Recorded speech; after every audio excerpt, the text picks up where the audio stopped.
going on, everybody? Welcome to the broadcast review. Justin Sheapperd to Allison.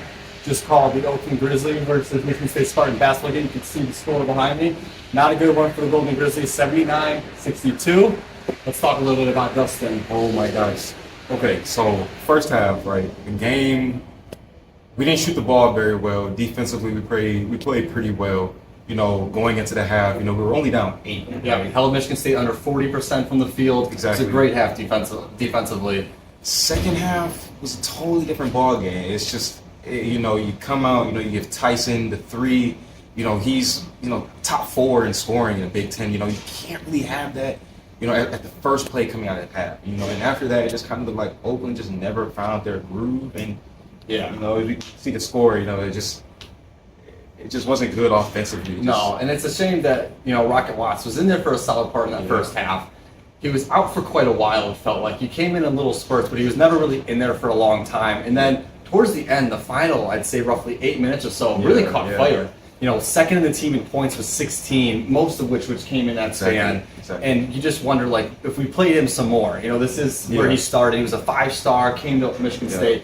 Yeah. He had to have been feeling a little chip on his shoulder. Yeah. And I think that he's probably proud of his performance. 7 to 10, so 70% from the field. Played a great game. It would have been really nice to see him a little more because he could have made a difference. Yeah, he played a great game, as you were mentioning. It's just unfortunate. It's just one of those things that, the coach's decision just didn't pan out. It just didn't pan out. Yeah. And, it was unfortunate. You saw the loss. You saw the development. You can see the development in his play, from when he was a freshman to then when he transferred again out of Michigan State. And then now he's here, so now you're questioning, okay, when is it Rocket Watts' time? Is his time now?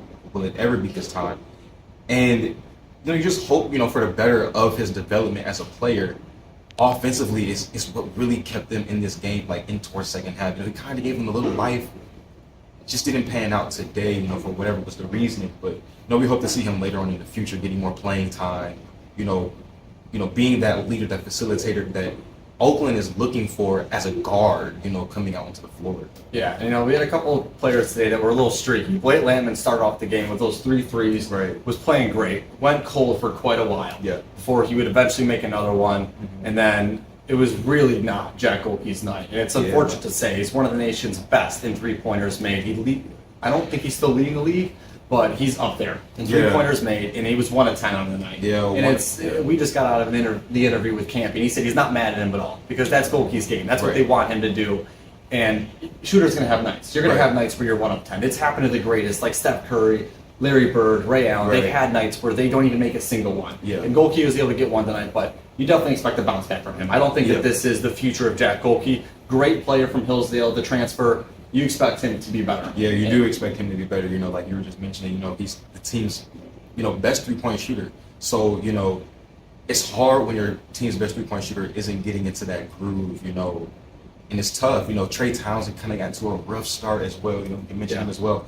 Kind of got into a rough start early on, but he kind of picked up. He had a quiet game. He really wasn't playing that bully ball that we're used to seeing him playing. Early on into the game. With players in the Horizon League and things like that. So, we hope going forward, Trey Townsend can, pick it up a little bit. Today was a little tough game, going against players that are bigger and probably a little bit much stronger than, what Oakland has run into in the past, So, hopefully, the team can figure it out. They play Dayton in a few days, so, so hopefully, the Dayton game has a different outcome. Yeah, and the positive for this is, like what Campy said, there's nothing wrong with the offense. Right. The offense has been what he's wanted it to be. Players are getting open. They're making shots. We're having guys scoring double figures. The issue, once again, is the defense. Exactly. He talked about the first 5 minutes of that second half were absolutely atrocious. Yeah. They were down 8 at the end of the first half, and really 4 fast break, wide open layups by Michigan State were the reason for those 8 points. You stop a couple of those, you're possibly tied going into halftime. And so to come out in that second half, you leave one of the best players in the Big Ten, even in the country, Tyson Walker, wide open for a 3. Right. He's only at 2 points in the first half. Immediate catch fire. And then the next 5 minutes just was an absolute downhill stream for the Golden Grizzlies. And they climbed themselves out of it. They were down by 27 at one point. Able to get out of it a little bit, but definitely not the game that we wanted to see. But like you said, we play Dayton soon. Looking for a turnaround there. And I really don't know if we got too much here to say, but so thank you very much for listening. Drew, Allison, Justin Sheapperd. Have a good night.